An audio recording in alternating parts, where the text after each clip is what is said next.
The Short Game is listener-supported on Patreon. If you'd like to support the show and join us on our Discord, head to theshortgame.net or patreon.com/theshortgame.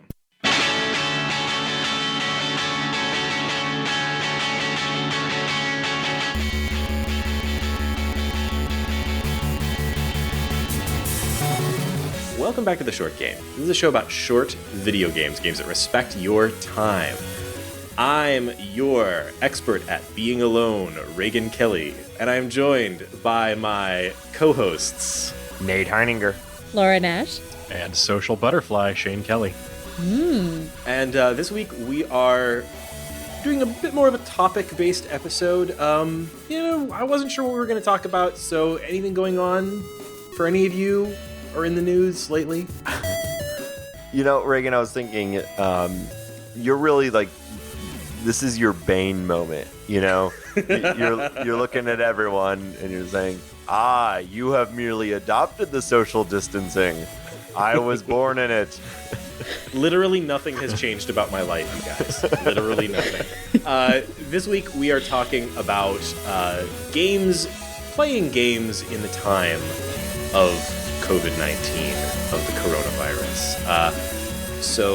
Obviously this is a weird time for pretty much everyone in the world, and especially, at least for the folks around the United States. We are all social distancing and self-isolating and quarantining and hunkering down, as they like to say down around here. And a lot of that means that people who have never worked from home are suddenly working from home, or are spending less time out and about and more time alone or with their families locked in their homes. And it's a weird time. And we kind of wanted to acknowledge that by talking a little bit about how we're doing that sort of thing and the kinds of games and other stuff that is so far getting us through these weird times.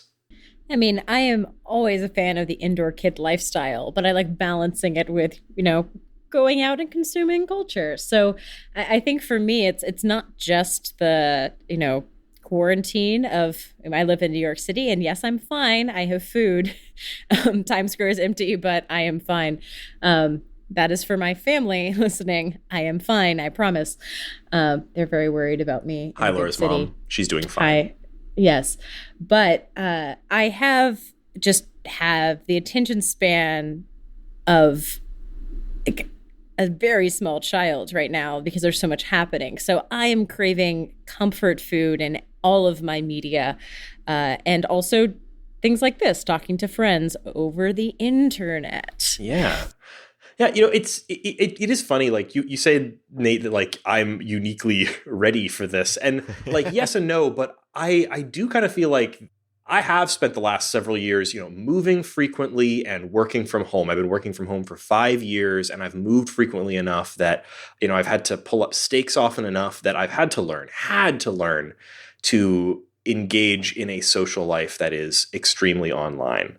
And I think that's been something that's actually really been a source of comfort for me in these weird times, is that I do get onto a podcast with you guys once a week, and we just sort of hang out and talk about video games. It's like a book club would be for folks who are into other sorts of things, but here we are talking about video games once a week. It's something that I take a lot of comfort from. And so I guess, before we get into talking about like other specific stuff, I just wanted to say,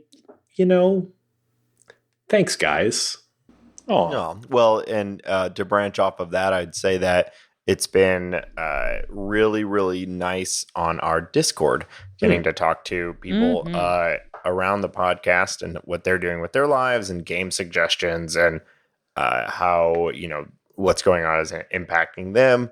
It's been really nice. Yeah. So if you are looking for a community of people, we got a growing and very engaged Discord right now that has been fun to be a part of. Yeah, the Making Me Happy channel is very healthy and vibrant right now. Yeah, this might be the most we have. We have a whole channel that is an extension of our Making Me Happy, segment that we do on this show, and it might be the most poppin' right now it has ever been. Yeah. Having a sort of a water cooler, a digital hangout space is super important, and it's something that I really, really value. Probably the number one payoff of starting the Patreon for us was not the fact that we get a few bucks a month, via people's, putting a little money into the Patreon, which we super, super support and actually really does a lot for this show. But the number one thing that I get out of it is having that community as a sort of a digital water cooler. I've always had that with my co-hosts, but expanding that to a few more people has been really great. So I definitely want to invite people into that. If you're not already one of our Patreon subscribers, even $1 a month, and I know asking for money at a time like this is a little bit not great, but we're literally talking about any level that you can support us on Patreon. Even $1 a month means you get instant access to the Discord, and we would love to see you there because the more the merrier. We're all kind of dealing with the same stuff right now, and it's been a cool place to hang out. Yeah, I've had a lot of fun on the Discord, mostly just hearing about people's little side projects or, getting the good games recommendations. It has taken the bandwidth of game recommendations that I used to really have to dig for and brought that to a much easier to find place and much I can actually ask, hey, I want this kind of a game, it's nice that we're looking at some kind of specific kinds of games here, games to fill a very particular niche. The biggest thing, I think Laura phrased this in part not in just what we are looking for, but also what we're not looking for. This is a kind of a stressful time. I have some things about this kind of current pandemic situation that are somehow stressing me out. So you mean you're not just taking a weird Corona vacation, man? Get with it. Well, can I tell you that I went out in order to get outside, I went out on my bicycle last night, which is the first night of all the bars and restaurants being closed here in Houston, and they're telling people to remain indoors. So I was out on my bike, and I biked past my local dive bar, which was flouting these recommendations, and there were people jammed into their patio. It's like a horror film. And I could not restrain myself from shouting from my bicycle, "Go home!" So apparently I can go to bars in our neighborhood and pick up to-go cocktails without touching anybody. That's apparently a thing New York is offering right now. Just like a jug of gin and tonic on the side of the street. Yeah, they're literally making filling bottles with custom craft cocktails, and you can order them online, and then they disinfect the bottle and they put it on a shelf, and you watch, and they're then you pick it up and you go That's home. Awesome. This is excellent. I have a home stash of booze that I just pray will last me long enough. But back to what Laura was saying about games. Before we got into this is things that we don't want to play. We actually do play a lot of things on this show that are kind of the more grim and depressing side of indie games. Those are out there. So, number one, we don't want things that are about isolation or stress or being stuck in confined spaces or cabin fever or diseases. Or about diseases. I literally wrote this list and said, "Oh my god, I'm describing the game Observation." That is the opposite of what I want to play. Great game, not now. Guys, I'm re-downloading A Plague Tale onto my PS4 right now, and I'm ready to confront those rats. On the Discord, you were very pro rat very recently, and Yeah, there was a whole Yeah. thread about how great rats are, and Yeah. I Okay. had to You be the said they lone weren't voice to of blame reason. for the plague, so They're not shush okay. you. Yes, well, they were in the video game, though. Obviously, I'm not gonna go into A Plague Tale and go have fun with the rat swarms. But in reality, rats are very cute little pets. They're very good boys. They're like dogs that only live 2 years and can crawl in your pocket. But that makes it sound so much worse. They're like dogs, but they only live 2 years. Well, that's not Yes. a pro. Sorry if I structured that badly. But They're you get the like idea. doomed, festering puppies. That carry fleas. Yeah. So, not that. Yeah. Don't want that. Not that. I also put down, like, I don't want anyone suggesting I play some multiplayer game about backstabbing or like this is not the time for me to test my marriage by playing Overcooked. Maybe in 5 weeks.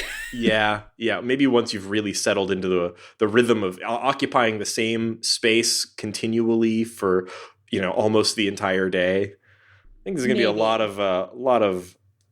lot of strained relationships from people who've previously had 8 hours a day to go and be somewhere other than in their house and interact with people other than their spouse.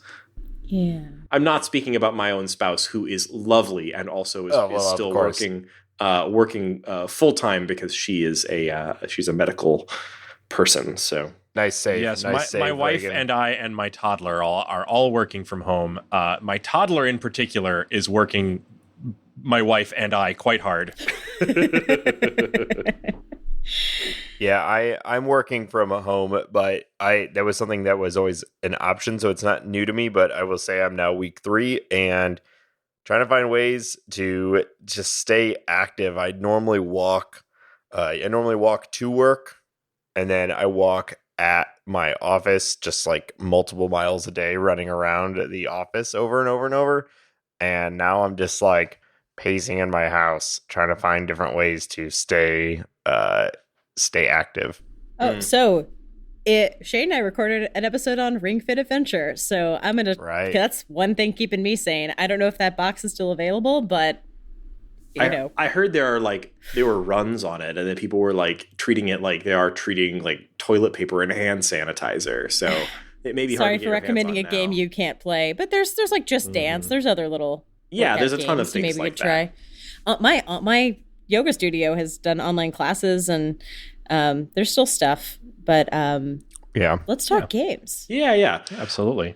So there are a number of different things that we are looking for, things that we found are particularly appealing in this weird situation that we are all finding ourselves in, or things that we're going back to. And we kind of broke down some of the things we wanted to specifically recommend. We have specific recommendations here in particular games, but more generally, because the specific things that are going to chill you out, listener, might be different than what's chilling us out specifically. So we're kind of talking about them in terms of different types of games. And the first thing we want to talk about was replaying things that are comfortable. This is a weird time, and nothing is as comforting as the true comfort food of playing something that you already know and that you already know you like. There's nothing risky about playing something that you've already played or that you know well, or you know what to expect. And there's nothing wrong with that. As a podcaster, sometimes I feel like I can't do this, right? Like I can't go back and play something that I know I like, because that's taking time away from creating content, right? But sometimes you just gotta. For me this week, that was yet another replay, start to finish, of Streets of Rage 2.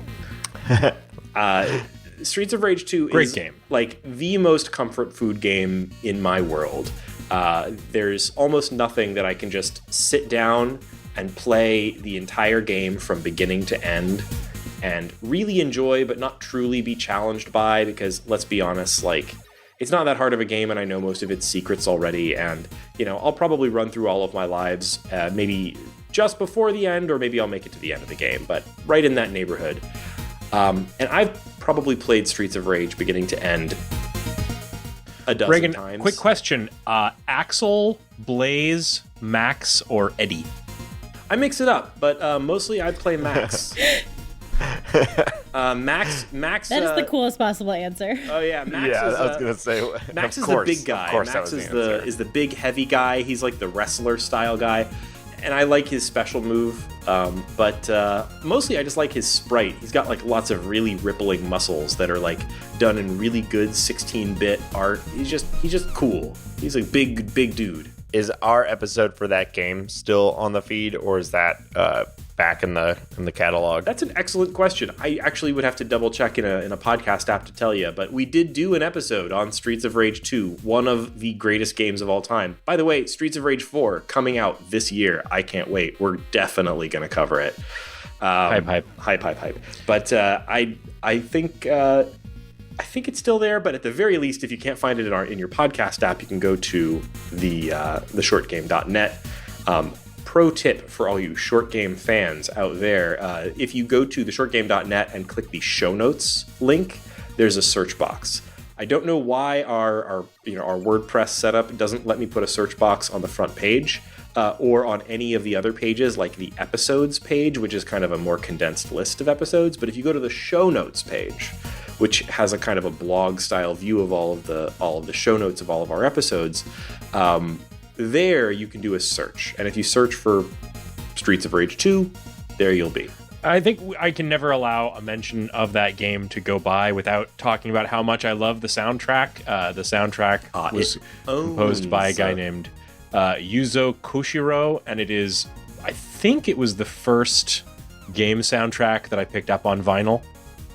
Or if not the first, then one of the very first. And just incredible. Mm-hmm. Soundtracks for Streets of Rage 1, 2, and 3 are good. And haters who dislike the Streets of Rage 3 soundtrack, give it another listen. It surprised people at the time, but actually it's very cool. Yeah.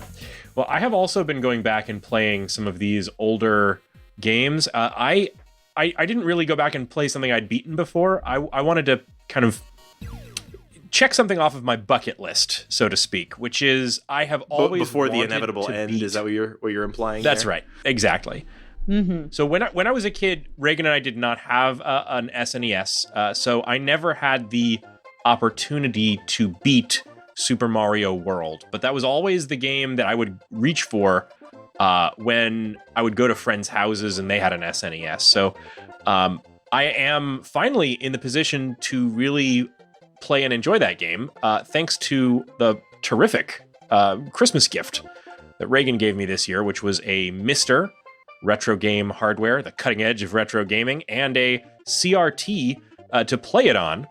And I finally have this terrific setup for playing these retro games. It rules. The Super Mario World, I don't have to explain this game. I think it's literally in the consciousness of every single person. Children are born knowing how to play Mario these days, right? Yeah, I think they are. And what was really wonderful was my son is home with me right now, and even he was drawn right in watching this, and he really liked watching me play Super Mario World. And I finally got all the way through to the end. I did make somewhat liberal use of an extra lives cheat, but I will allow myself that in these trying times. Yeah. Of course. If only we could all. If not give now, ourselves when? extra lives in these trying times. Yikes. Yikes. Anybody else replaying a game they have played through before? I'm going to segue straight out of that joke into I've been playing Stardew Valley. I had kind of abandoned my beautiful farm for a while. You heartless bastard. Opened it back up, and it is still there and thriving, and there are still so many people that that I'm dating and trying to string along and figure out who I should continue and eventually marry. There's just so much going on in Stardew Valley. I didn't play it for about a year. It is right there. It is so soothing. And the other thing I've been looking at is Regency Solitaire, which is just a really elaborate solitaire with like Elizabeth Bennet trappings applied to it. And I played what I thought I'd quit in the middle of it, and I played it, and I actually was on the very last hand. What? So I was like, so I just hit the reset button and started back at the beginning. So apparently it had gotten really hard, and I had really hard time getting the last achievement, and I didn't realize it was the very last hand of the game. So I restarted Regency Solitaire. It's wonderful. Nice. I think it's been a long time since we talked about what is Regency Solitaire on the show. I don't think Stardew Valley needs much introduction, but would you give a quick blurb? For people who don't trust my opinion, I think most nerds heard about this because Felicia Day said she was addicted to it. She'd played like 10 hours in a day or something. It is about a 10 to 12 hour game. It's a little long. It is a game that it's a very elaborate version of Solitaire where the storyline is that you are a girl whose brother sucks at gambling and has lost all your money. And so you are now like wagering on Solitaire games, and so you go through and you're like betting on Solitaire, but as you go, you get power-ups that are like, oh, you can store wild cards in your fan, or like you can like grab a Cupid arrow statue that burns up cards, and they're all kind of like cheats. Like you basically buy things to cheat at Solitaire, and the games get harder and harder as you bet more and more. The other thing is they have like a combo system so that the more cards you get in a row, the more your score is multiplied. And you're basically winning gold. And eventually there's like a weird dating thing in the background. Like how good you do at Solitaire determines how good you look at the ball and who you get to date. And of course there is. Yeah, of course. So I finished my one hand at the end of the game and was like, oh, I'm getting married. I probably should have realized that was the end of the game. It's very light theming, but man, if you want just a card game to zone out to, it's fairly challenging, but the cheat mechanic puts a lot of extra strategy in. That reminds me that I've been really wanting to, and maybe now's the time to go back and play Eliza. It was the visual novel that made a lot of waves earlier, like, I said mid to late 2019, because Zachtronics, the developer that makes that, they have they're known for putting a sort of Solitaire mini game into every single one of their games, and the Solitaire game in Eliza was actually really good. Like I don't usually get too into Solitaire games, but it was probably like Pocket Jockey and this Pocket Card Jockey. Pocket Card Jockey. I was just about to say like Pocket Card Jockey and Regency Solitaire both have that like. There's some real good card games in it, but there's also just this like stupid extra layer that's really endearing. That's that extra like dumb just storyline added on top of really good Solitaire just fills your head. It's a really good combo if you're stressed. Just removing the word card from the middle of Pocket Card Jockey, Pocket Jockey sounds like a euphemism for sure. Well, thank you, Laura, for reminding me of the actual title. That also reminds me of a board game that you recommended to me, Laura, which is, I think, Dating Mr. Darcy. Marrying Mr. Darcy. Yep. Yeah, of course not dating. No, never. Marrying never. Mr. Darcy. What sort of low-born woman do you think we are? Yeah, right. I'm sorry. Which was a not great for social distancing, but another game that is Regency themed and surprisingly more complex and fun than you would expect given the theming. It's a bit of a sidetrack, but you mentioned that playing that board game wasn't particularly good for social distancing. And Shane, you were telling me about some plans you had about playing paper card games on the internet during social distancing. Yes. So one of the highlights of my week is going once or twice a week, often down to Coral Sword, where I play Magic. Sometimes I'll play Draft or Sealed. And very often I'll play the variant called Commander, which is a really popular social-oriented multiplayer version of Magic the Gathering. And lacking that during social distancing, it would be a real bummer for me. So I have been talking on the Discord for Coral Sword with several of my friends down there, and we are planning to set up kind of webcam arrangements, webcam contraptions that would allow us to play paper Magic online. This is something that actually there are communities for doing this already. So there's actually a good amount of info online for people who want to do this. Basically putting a webcam pointing down at a table, you can pretty well play Magic or other tabletop games in depending on how they work, without having to physically be in the same room. There's also a lot of people doing this sort of thing with apps like Tabletop Simulator, which is great for board games over the internet, and people can play Magic pretty well on there. And there's even certain things like there's lots of ways to play Magic online. This is just the way that we're probably going to be doing it. So I would say if you have a group of friends that's already used to meeting up and doing something like this, if there's a way to continue it, look into it. We're doing that, and I think it's going to work pretty well for us. Another game that I really love, it's very dear to my heart, and that I am trying to arrange to play online during this kind of interim period as well, is D&D. D&D is one of the best ways to play a game online and be social, because it's an extremely social game. It is really fun to play over the internet. D&D's rules, the core 5th edition rules, and really all the rules except for 4th, work really well for what's called theater of the mind style play, where you don't need anything except a pen and paper in front of you, and everyone can have that. And for that, I would refer people to, we did an entire episode. It was a while ago now. But I think all the information is still valid. We did a whole episode about D&D short game style, in which Shane explained in pretty great depth about how he runs D&D over the internet. We have a D&D group. We haven't actually played in a while, but I think now may be the time to start doing that again. And had a lot of really good info there.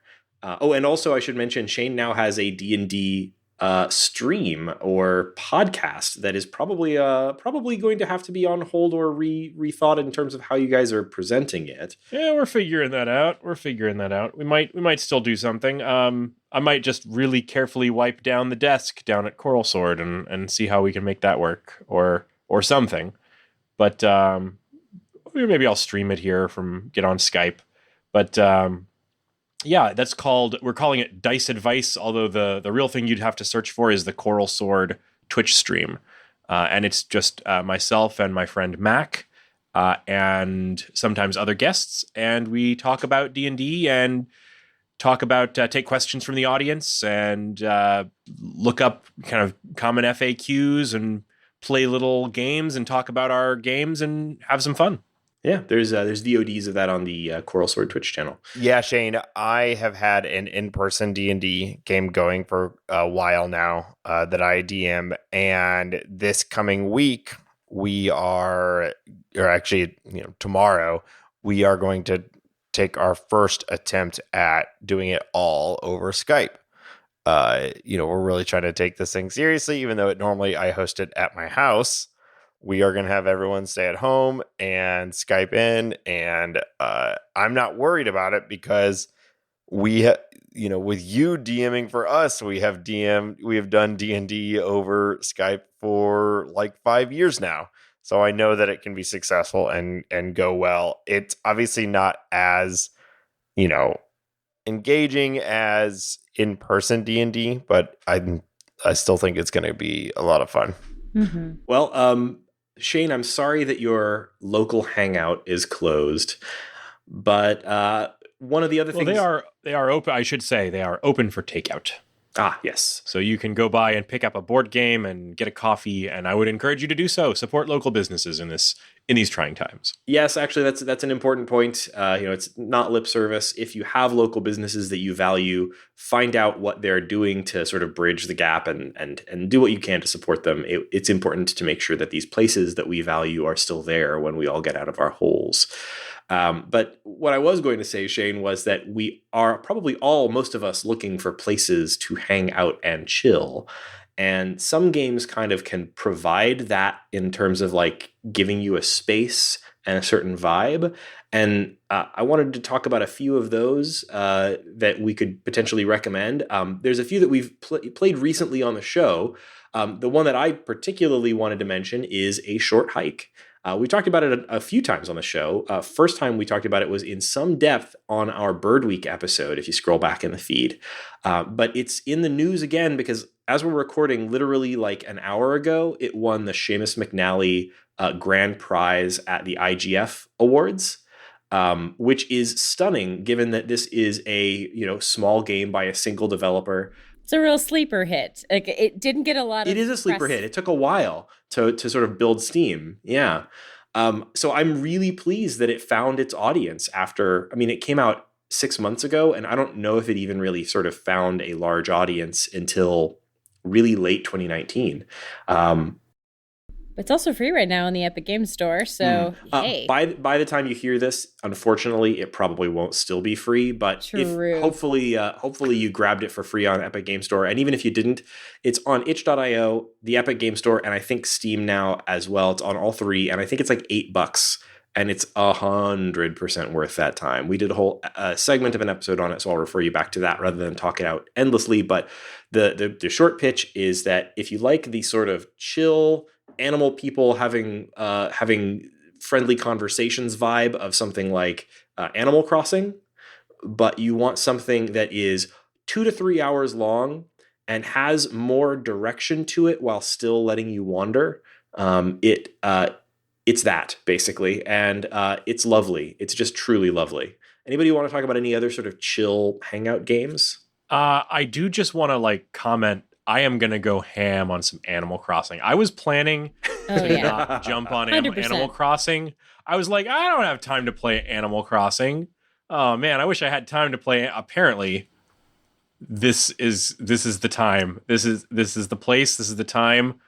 I'm going to be on that island, and I honestly, I don't know if I'm ever going to leave it. This whole situation is viral marketing for Animal Crossing. Yeah, I was going to say, I hope no one is, looking at this whole thing as a literally as a positive. But if there is anyone, it is the developers, the team behind Animal Crossing is thinking, wow, well, this is good timing. Sorry, everyone. But yeah, anybody have any other recommendations on a chill hangout type of game? I'll also give a shout out to Wide Ocean Big Jacket because it's got that nice low stakes energy. It's got the nice dick around the woods for a bit energy. I thought about a lot of the beautiful immersive atmospheric stuff. Like Firewatch also can have a lot of tension and a lot of extra to it. So I was for me, I think a short hike is the easiest sell right now. I also think if you want a little bit more edge, maybe a Donut County is interesting. But there is a lot of blaming people for things that go wrong and literal holes. So if that makes you think about the end of the world, maybe that's not the best choice. I think it's still probably a very good choice, though. But it is. I think it's still got a lot of fun. I think you're right in that low stakes is, I think, the key commonality here for something that feels like there's so few games. Games are so frequently about saving the world or their high stakes endeavors, and the low stakes of a short hike of there's a hill over there I'm gonna climb up at. That's yeah. You want to talk low stakes? I've been thinking that I really need to go back and play a ton of dating games because Dream Daddy. How to Fool Boyfriend, where you date that pigeon, Monster Prom, where you date monsters, all of them super low stakes. All you want to do is make two people smush their faces together, which that's wish fulfillment right now. Indeed. And like, if you mess up, you can restart the game and date someone else. Yes, but don't go play speed dating for ghosts. No, that's the wrong one. Yeah. Yes. The other dating games, yes. Speed dating for ghosts, a little bit more about mortality. Existential dread. Yeah. Yeah, maybe. Don't need any more of that. Mm-hmm. And Reagan, not to call you out, but I hear you've been playing a lot of a game you described as a crap game. Yeah. So the thing about my situation is that my life hasn't actually changed that much with all of the stuff that's been going on, with the exception of my stress level went through the roof. So, like, imagine, ladies and gentlemen, that you didn't have to leave your job. Now, certainly there's I don't want to make light of the fact that there are probably tons of people, maybe even a number of our listeners, who work important jobs that are still ongoing, and they do not have the luxury to be able to go and work from home. Or people who are uncertain about their jobs right now. Exactly. There's a whole category here, but I guess what I'm mainly thinking of here is that a lot of people who previously went into the office every day are suddenly not. That did not change for me.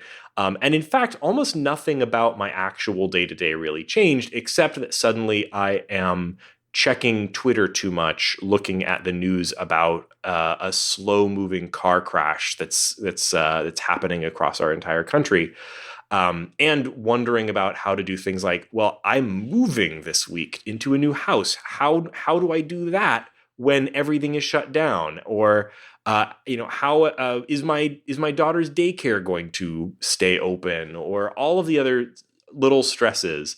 And so I would love to tell you all that what I've been doing is sinking tons of time into cool, chill games. Mostly that's not true. Apart from the stuff that I've talked about previously, the thing that I've poured the most time into this week is Grand Blue Fantasy, a web and iOS game that is basically like a slot machine attached to a visual novel. Grand Blue Fantasy, if you're not familiar with it, is one of the most popular gacha games. And if you're not up on these, first of all, like the most common variety of mobile game, you know them when you see them. Gacha is not like gotcha, but more like gachapon. Gachapon meaning like the sound it makes when you turn the little crank. I love your pronunciation on that. It just had like this beautiful ring to it. Say it again. No, but it's a Japanese onomatopoeia for the sound it makes when you turn the crank on one of those little capsule machines, and one of the little capsules that has a little randomized toy in it drops out. That's what gachapon means, and that's what these games are. They are games that feature essentially slot machine mechanics. That's what you said. That's a Japanese onomatopoeia. Yes, that's interesting. Yeah. So Japan has a ton of interesting gachapon. No, you say it like you said it before. Rewind the tape. They have like a ton of interesting onomatopoeias, but that's a whole sidetrack we're not going to get down. Grand Blue Fantasy, I think I stepped into it at exactly the right time. I stepped into it because a friend of the show and Discord patron Jeremiah suggested that I get it, and I've been looking for a fighting game to get into because that's a muscle I've never really truly stretched. So he suggested Grand Blue Fantasy Versus, which is a spin-off game of Grand Blue Fantasy and is a pretty darn good fighting game for new players. And I've been playing some of that, but I thought to myself, this seems good, but maybe I should play a couple minutes of the popular mobile game that it's based on, in order to get a little bit of a sense of the world and characters that are being featured here, right? So I set it up. It's actually a little confusing because it's not a game you can just go to the App Store and download. It's a web game. You have to create an account on this Japanese website, and then you can log into the website on your phone and play it all there. That works fine. Anyway, long story short, I've been sinking an enormous amount of time into it, and it's mostly because it has a few advantages over the average crap mobile game. And so I will very guardedly recommend it to you because, one, it's a game that has a lot of story as opposed to those, and it's delivered in a very bite-sized way. So it's a little bit fun to kind of go in and read through little kind of visual novel-esque story segments that are told in very bite-sized chunks.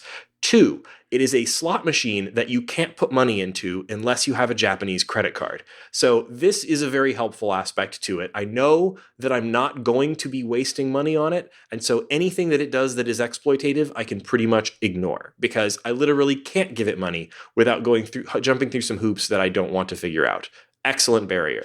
And then 3, right now it is the six-year anniversary of the game, and that means that they're doing all sorts of quote-unquote celebrations. I stepped into this game at precisely the right or wrong time, which is basically every time I sign into the game, 100 sirens go off telling me that I've won 100,000 free things.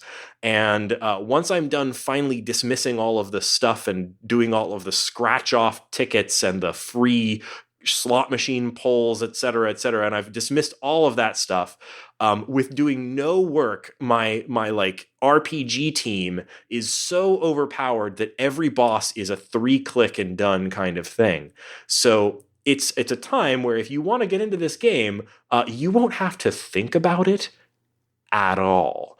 The game will spend 100% of its time showering you with goodies and praise and telling you what a powerful fighter you are for clicking on a dragon or whatever. And it's nothing. And it's somehow been exactly what I needed. I'm checking in on it 3 or 4 times a day, and literally all I do is pull slot machines and click on cat girls. And it's like it's been a 100% brain-free thing that I kind of recommend in a guarded. So what I'm hearing is, like, listeners, we are in no position to judge anything you play right now. Yeah, there is so much to unpack there, Reagan. And then you sealed the deal with clicking on cat girls. Hey, I'm just being honest. That's how this game I say works. we just like leave it preserved in amber for all time. Reagan has spoken this into a microphone, and he's going to edit this, so hopefully he will keep all of this. I'm not going to beep it; it'll sound worse. Let's go on. Shane, you. No, I was gonna throw it to Shane, and then no, don't throw this shit to me.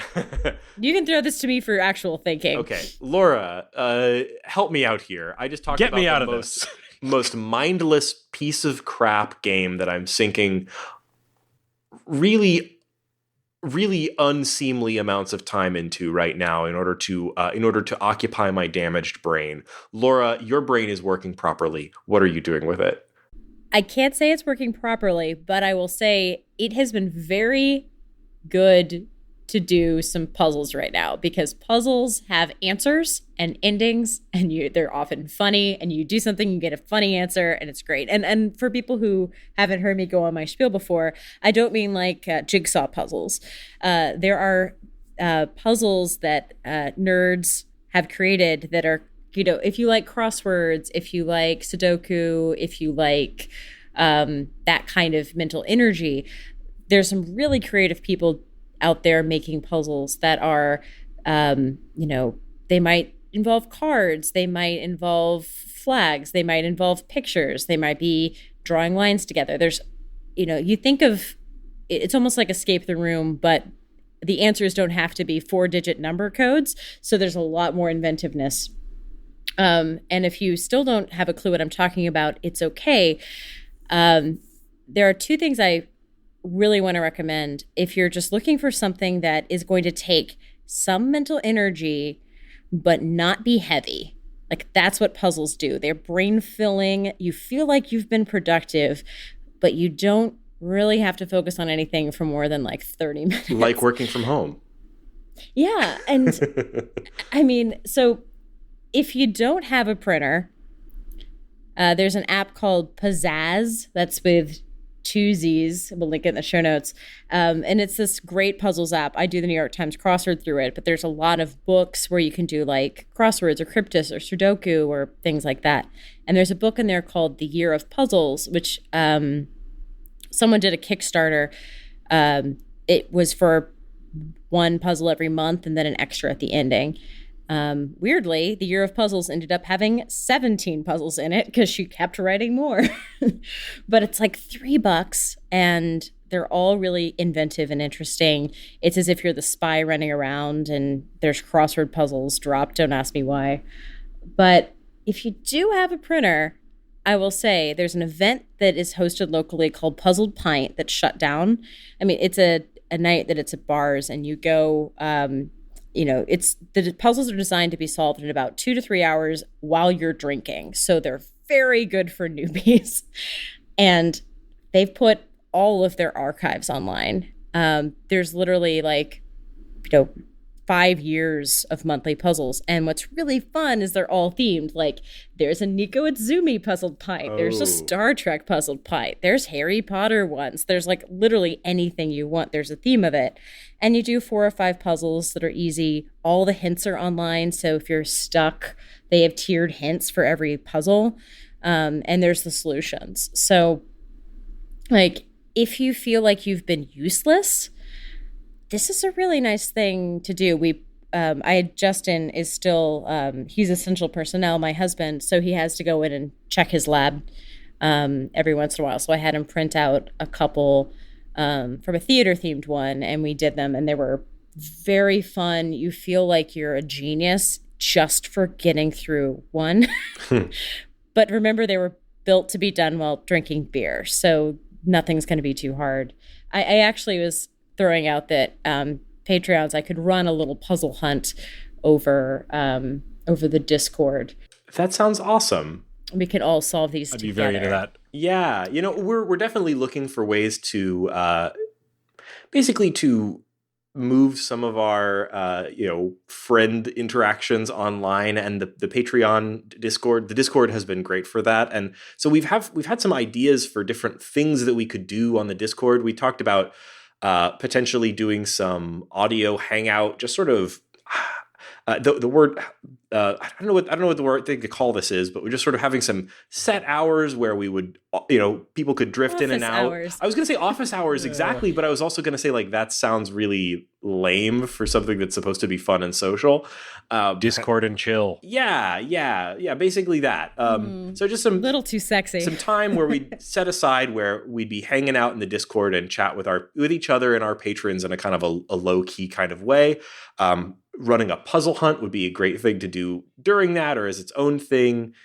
We talked about maybe working out a way to watch a movie and chat about it together on Discord. So if that's the kind of stuff that you are hungry for and you're not already on our Discord, join us there. It might be a good time for it. Yeah, I talked about watching Birdemic with everyone, and I am very much into that idea. If you've not seen Birdemic, it is one of my favorite awful movies. It's so good.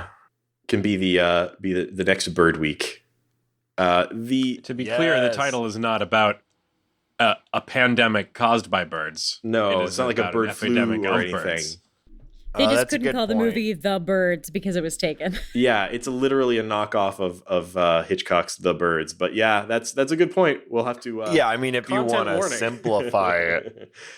Speaking of Birdemic, I mean, there are obviously things to do during these times other than play video games. One of the troubles with most of the video games we mentioned at the top is that they're all mostly single-player experiences, and maybe you're looking for ways to reach out, but maybe you're just looking for something that isn't a game. Maybe you're tired of games and you want to sit back and have a more relaxed experience or something like that. Before we start wrapping up, maybe we could talk a little bit about just like other stuff that we recommend as good for what ails you right now.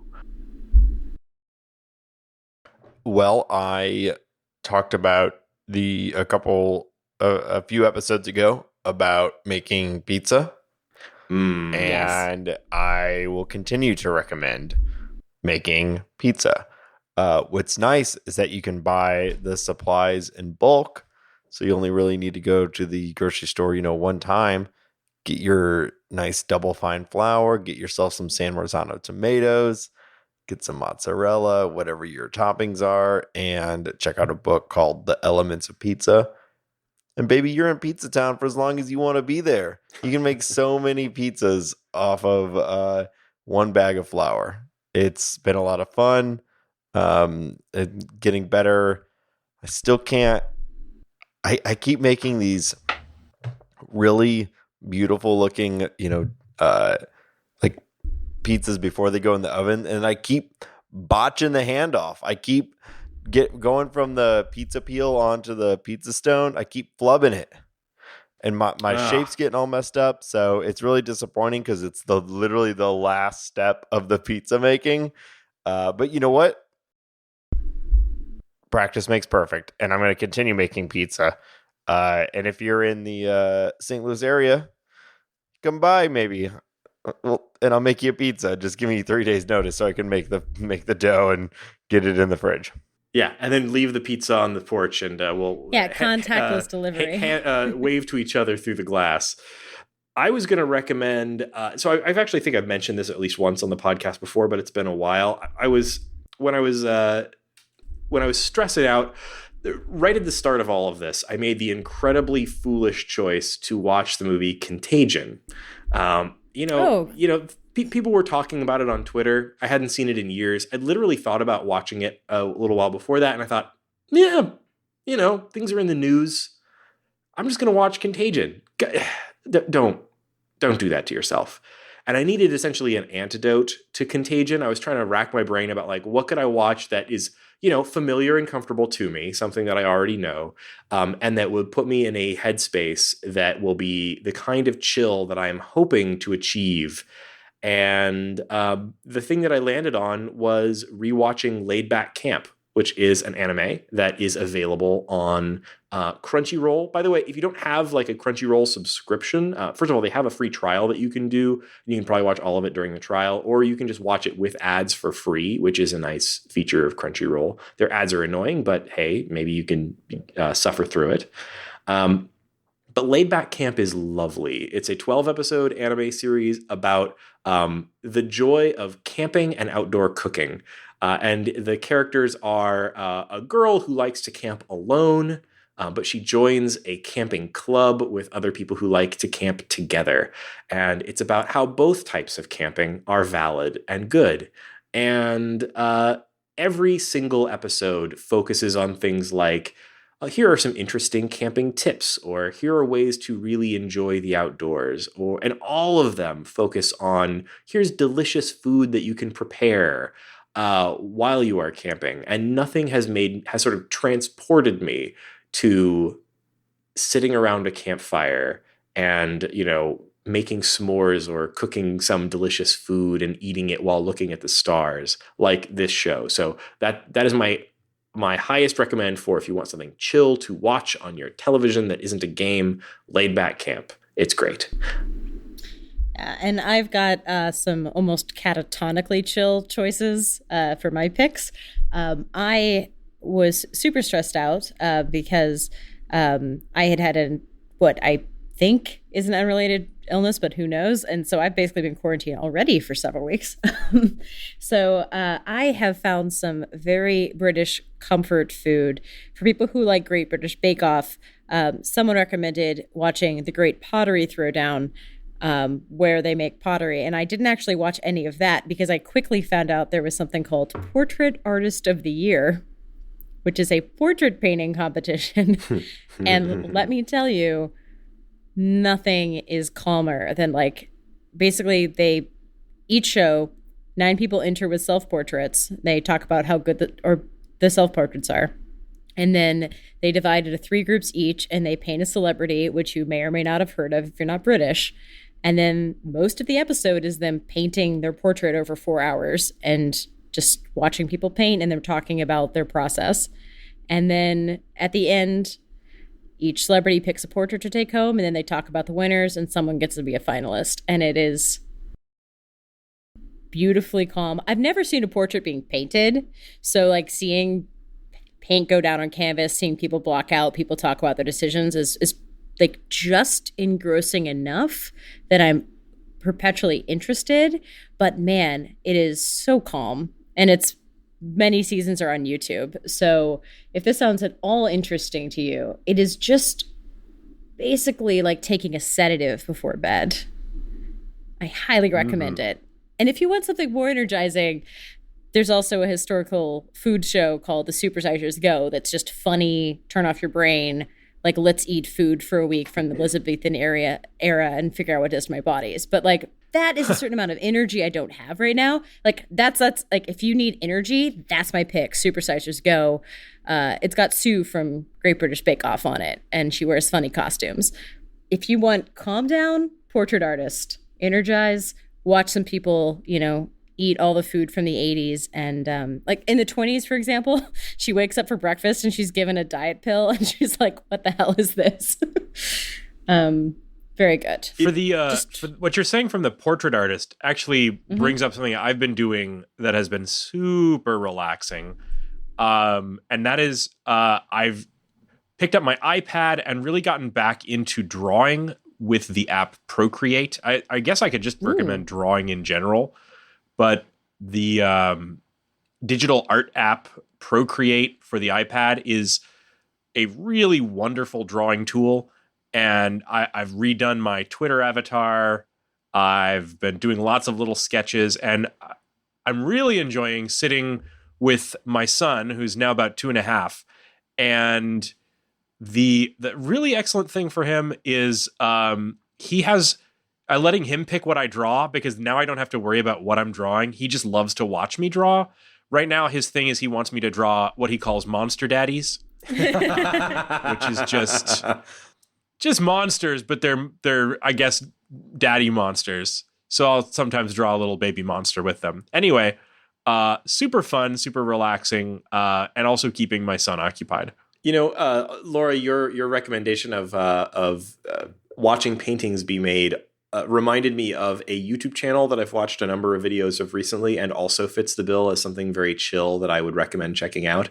I've watched a number of YouTube videos by a channel called Baumgartner Restoration, which is a YouTube channel that does. And there was a second one that I believe I'm not sure. Okay, I think they were both from Baumgartner Restoration. Anyway, a YouTube channel of watching an art restorer clean up old paintings from some of them from the Renaissance and other incredibly old paintings, like really old portraits or religious icons on wood, or things with gold leaf, and just the sort of painstaking process of like carefully cleaning the filth of ages off of a priceless piece of art.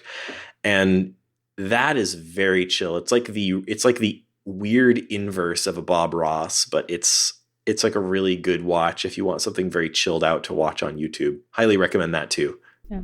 One more thing I'll suggest, which is if you're creating your own stuff, I have a little tool called the Neo Lucida, and it is basically like a crazy gizmo that projects what you look at onto the sheet of paper in front of you, so you can kind of trace what's actually in front of you. And it's been great to get back into drawing and actually like put a thing I want to paint in front of me, and then like try see it projected on a page and like actually see it flat. It's really interesting. And I guess the last thing that I had on my list of things that I wanted to recommend for this specific time is if you're working from home, if you're newly working from home, you're probably trying to develop a new environment. And there's lots of people out there giving advice on how to work from home. And they're all giving mostly the same advice. Things like have a desk, or have a place that's not your bed or relaxation spot, or things like the sort of standard work from home advice. And yes, that's all true. You should listen to that. Something that I recently found that I have been enjoying, that I thought other work from home people might also enjoy, is something called the Flow State newsletter. Flowstate.fm. You can go there to see past issues, or you can subscribe there. Flowstate.fm is a newsletter that comes out every weekday at 8 a.m. in your email inbox. They'll email you a short newsletter that recommends 90 minutes worth of mostly vocals-free music that you can listen to while working. And it's very eclectic. So it'll be everything from, lo-fi hip hop to modern classical to, other stuff. It's very eclectic, and they sort of crowdsource their recommendations. If you have something that you think works well, you can send it to them, and they sort of curate these recommendations. And every one of them they'll include links to. Usually it's a couple of different links because it'll be like 90 minutes worth. So sometimes a couple of albums or something, or a playlist. But they'll give you a link for it in Spotify, in Apple Music, usually other places too, like YouTube, if you don't have access to those. And so you just click on the link and give it a listen. And I don't have huge chunks of my day where I need background music, but I do occasionally have projects where I just need to focus on something, and having a little background music helps. And this is something that comes in every morning. I believe it's at 8 a.m. every morning. You'll get this in your inbox, and you can click on it and listen to this music while you're working. And I found that pretty cool. So that's my final recommend for the new shut-ins, flowstate.fm. I'm going to recommend one more for not working.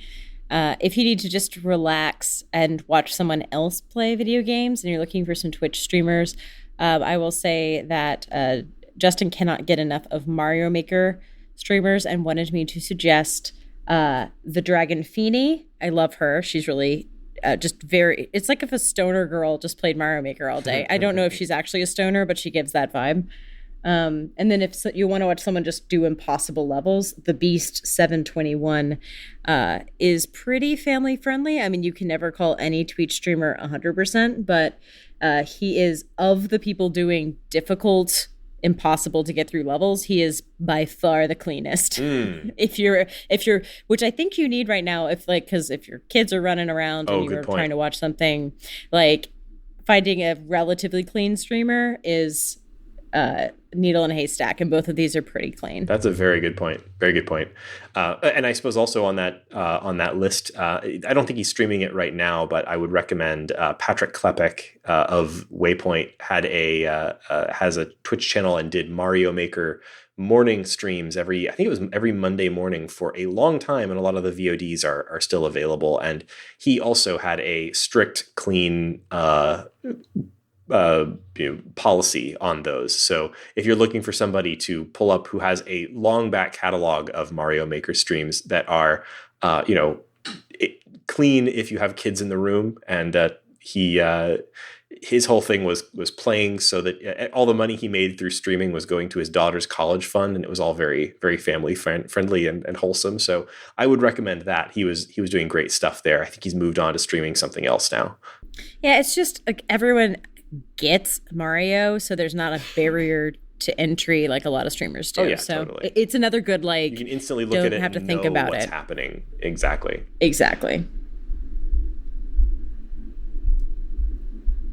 So listeners, thank you for sticking with us. I know this is a time where, things are tricky right now for everybody, not just for your favorite podcast hosts, obviously, but for the whole world.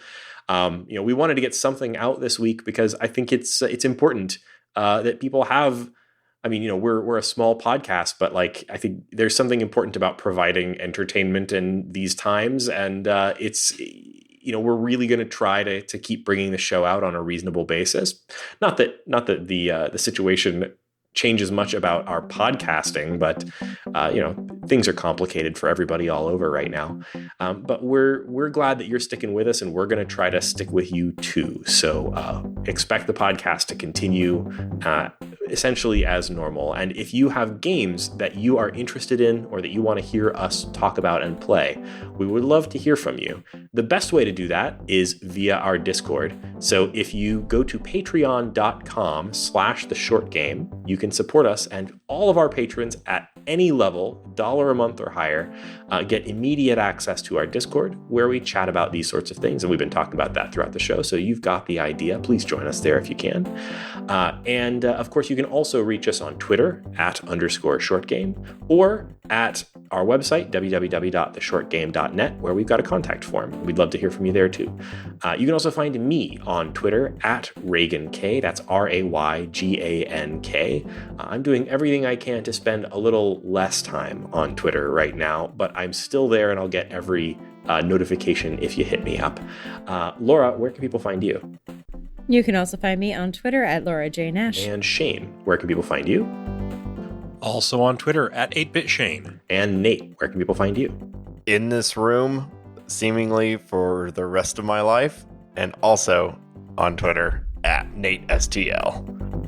Yes, indeed. And listeners, thank you very much for joining us on this episode of The Short Game.